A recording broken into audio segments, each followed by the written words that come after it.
Middle-earth had elves, who wounded Morgoth 7 times, forced Sauron to surrender without a fight, and killed Balrogs with their bare hands. These are the most powerful elves who ever lived. So, let's start with the one who earned that Gates of Hell moment, Fingolfin, High King of the Noldor. After a brutal defeat called the Battle of Sudden Flame, Fingolfin watched his people get crushed on every front. Most leaders would retreat and regroup. Fingolfin did the opposite. Filled with rage and grief, he mounted his horse alone and rode straight across the battlefield to Angband, Morgoth's fortress, the most heavily defended place in the entire world. He sounded his horn at the gates and demanded Morgoth come out and fight him face to face. And Morgoth came, towering in black armor, carrying a massive warhammer called Grond that shattered the earth with every swing. Fingolfin didn't have an army behind him, just his sword Ringil and pure speed. He dodged blow after crushing blow, weaving around craters being torn into the ground, and managed to wound Morgoth 7 times. 7 times the most powerful being in existence cried out in pain. Eventually, exhaustion won. Morgoth crushed him beneath his foot. But that fight left a permanent scar. Morgoth walked with a limp for the rest of his existence, because one elf refused to be afraid of him. Next, the most gifted elf who ever lived, Feanor. Tolkien describes him as the greatest in every category at once, the finest craftsman, the sharpest mind, immense physical strength, and striking beauty. Feanor forged the Silt Trees. When Morgoth stole them and killed Feanor's father, his fury was so intense he convinced thousands of elves to abandon their paradise in Valinor and march back to Middle-earth for revenge.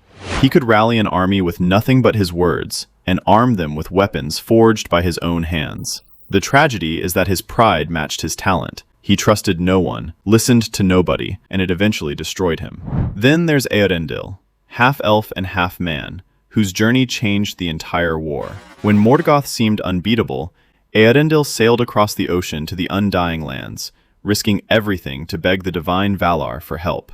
They agreed, launching a massive 40-year war that finally broke Morgoth's grip on the world. During that war, Eärendil flew into battle aboard his ship Vingalot, and faced down Uncalagon the Black, the single largest dragon ever to exist. He won. The dragon's body was so enormous that when it fell from the sky, it smashed an entire mountain range on impact. That's the kind of scale we're dealing with. From the same era, 2 warriors stand out during the fall of Gondolin, Glorfindel and Ecthelion. Glorfindel led the House of the Golden Flower, and, while helping his people escape the city's destruction, came face to face with a Balrog blocking their path. He fought it in close combat and won, though the battle cost him his own life. Centuries later, in the Third Age, his spirit is even said to have helped flood a river to stop the ringwraiths in their tracks.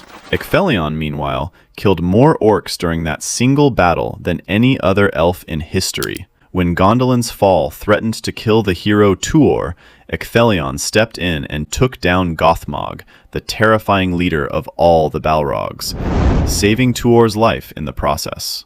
Now, briefly, we have to mention Luthien Tinubiel, often called the most powerful being to ever walk in Middle-earth. Half-elf, half-divine spirit, she didn't fight her way through danger, she sang her way through it, putting Sauron's wolves to sleep, defeating him without striking a single blow, and later walking into Morgoth's own throne room and lulling his entire court into slumber. After her mortal love, Beren, died from his wounds, her grief moved even the judge of the dead to mercy. She was given the chance to live forever, and chose to give it all up instead, becoming mortal just to stay with him.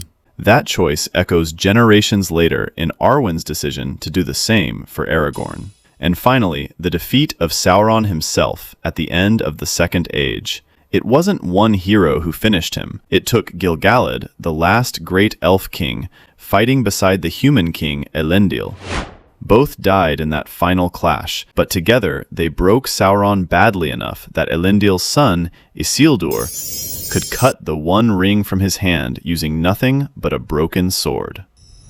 If you enjoyed this breakdown, hit subscribe so you don't miss the next one, and drop a comment letting me know which elf, man, or legend you want covered next.